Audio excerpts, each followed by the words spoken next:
In this video, I'm going to go through why you need keyword isolation and how it can affect your PPC and your organic rank. So before I dive into the nitty and gritties, I'm just going to explain what keyword isolation is and how to actually do it. So here's a situation of a campaign structure where you'll have an auto, broad, phrase, exact, product targeting, and then within those ad groups or match types, they're all the search terms are aggregated together. So I'm going to use an example like diaper bag. So the search term diaper bag can be triggered in an auto campaign, a broad match campaign, a phrase campaign, an exact campaign, and maybe you're targeting a diaper bag target, of which it then shows you the diaper bag search term. So all of these search terms get aggregated in one bucket, essentially. And then from there, let's just say you get one order from auto and you get one order from broad. And you set up a rule where you want to graduate the search term diaper bag across all the other match types, assuming that they don't already exist within here. So generally you might find long tail keywords that you never originally targeted, and then you're going to add them into all of them, but also at the exact same time you're going to apply negatives at the auto, broad, and phrase level.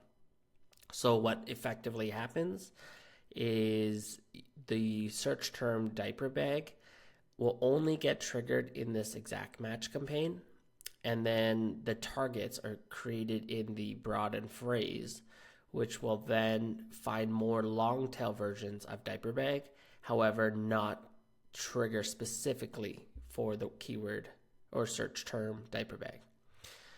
So it goes through a flow. You get that aggregated search term. You want to graduate positive targets to research manual and performance campaigns based off of some sort of order threshold.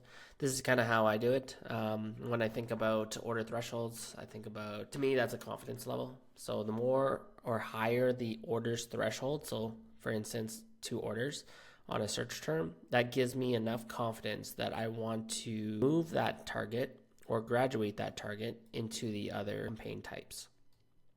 So let's just say we have diaper bag, we have 2 orders. We receive that from one from auto and then one from broad. We have some sort of automation that will trigger for that, and it's going to apply a negative exact in the auto campaigns because we can't add any targets at this level.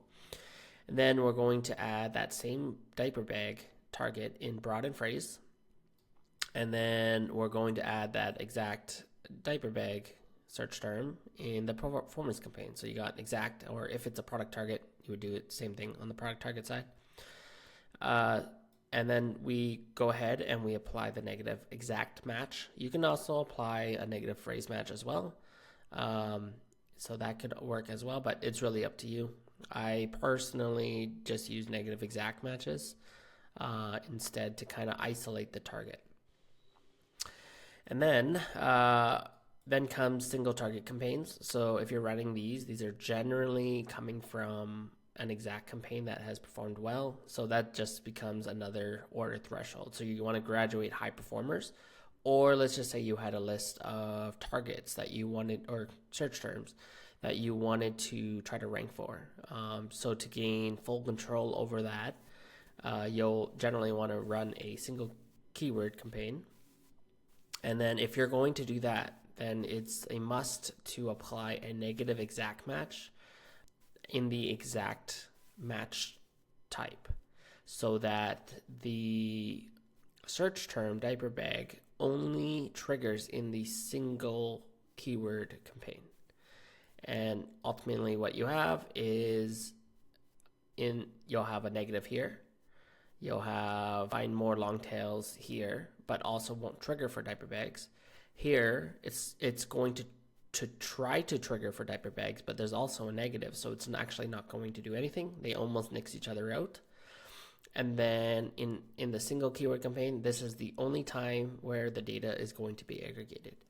And that's why keyword isolation is so important in setting it up this way.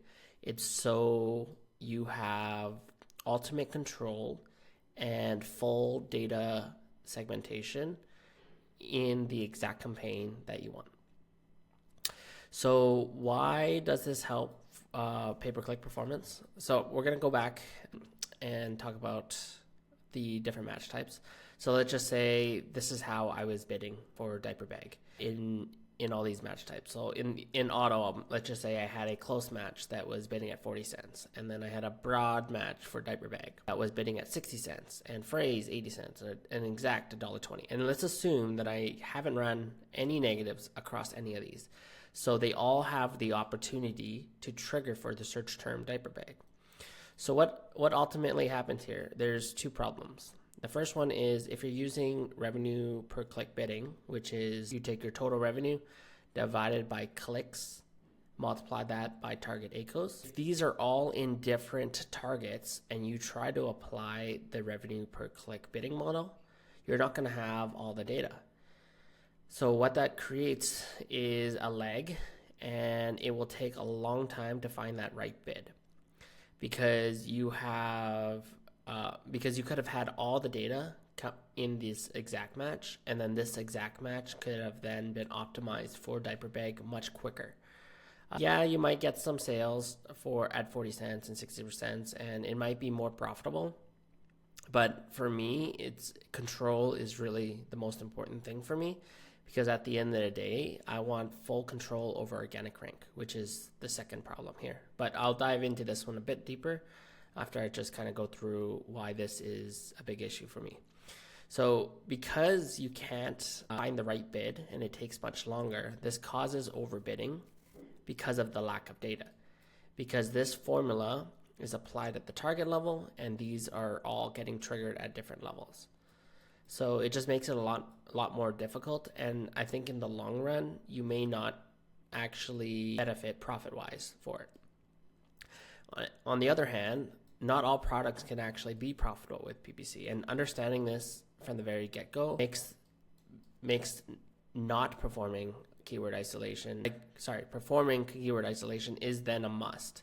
Because if you're in this situation, this doesn't even really matter. At this point, you really just want full control, because if you can't be profitable at the PPC level, the number one important thing now is to gain full control over organic rank. So in order to know if you can be profitable with PPC, it's just a basic formula. You ask yourself, what's your gross margin before ads? And then you run a scenario. So let's just say you're running at a conversion rate of roughly around 10%. Your price or AOV is $17.99. Your cost per click is $1. So if you ran through a scenario and ran through 100 PPC clicks, you'll result in $179.90 in sales, PPC sales, and $100 in PPC spend. This results in an expected ACOs of 55.59%, which is above my gross margin. So your expected ACOs is going to be greater than your gross margin. So what means is you're losing 15.59% in margin every single time you make a PPC sale. So if this is your situation, and this applies to basically most of the keywords out there, or all the ones that you're really trying to target, your really only option is to have full control over organic rank, because you'll realize that the only way to rank for things is to have the best offer. So that kind of jumps into this. Why does this help organic rank? So one thing that I kind of figured out on how to rank on Amazon is it has to be relevant. You have to have the best offer, or an offer that's competing against other competitors, and you have to bring it visibility. So PPC is visibility. Relevancy is generally, does your product fit the category? Are you doing your SEO? Have you provided Amazon with enough data to match the relevancy of your product to the actual keywords? And then the offer.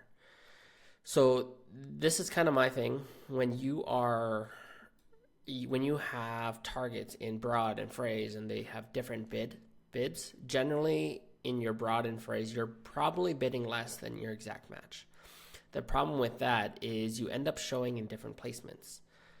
So what ends up happening is you'll get like a scenario like this, but across multiple different ad groups. And then when you're across multiple different ad groups, you lose control over that specific search term. So let's just say I wanted to target diaper bag. So when I'm taking a look at this and I really dive into the numbers, so we have top of search here, we have rest of search. Those are the only two placements that really matter for organic rank. So if we did some math here, we're going to take orders and then we're going to take clicks and we're going to calculate our conversion rate. So top of search conversion rate is 31.4%.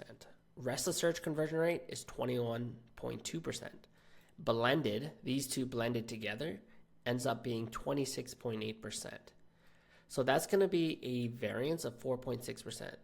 That is a huge conversion rate difference. So imagine if you're not doing keyword isolation and you're running your broad and your phrase and those are showing up for diaper bag in rest of search, you're constantly feeding the algorithm that you are converting at 21.2%. And you're giving more and more data to Amazon that this is what you actually convert on. However, if I had full control over this thing and I knew I could rank for this search term, I definitely want to only feed data and show Amazon that I can convert at 31.4% and not at 21%. So you're essentially lifting up your conversion rate. What you effectively do is you increase this offer. If your offer is better than your competitors, you're going to rank higher. So that could be the difference between being stuck here and then moving up to position number one, Amazon's choice, because it really doesn't take much. And if your competitors are doing this, they might be running into the same situation as you.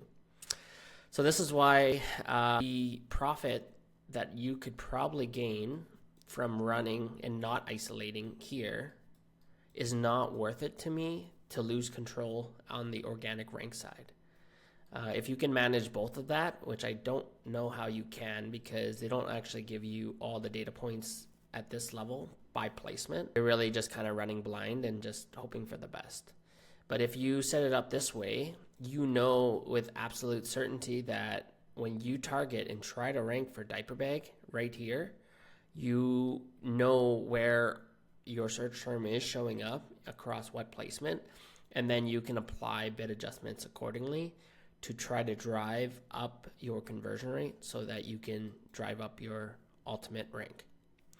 So I hope that kind of helped understand the importance of keyword isolation, what keyword isolation is, and yeah, if you enjoyed this content, like, comment, subscribe. I'll see you in the next one. Thanks.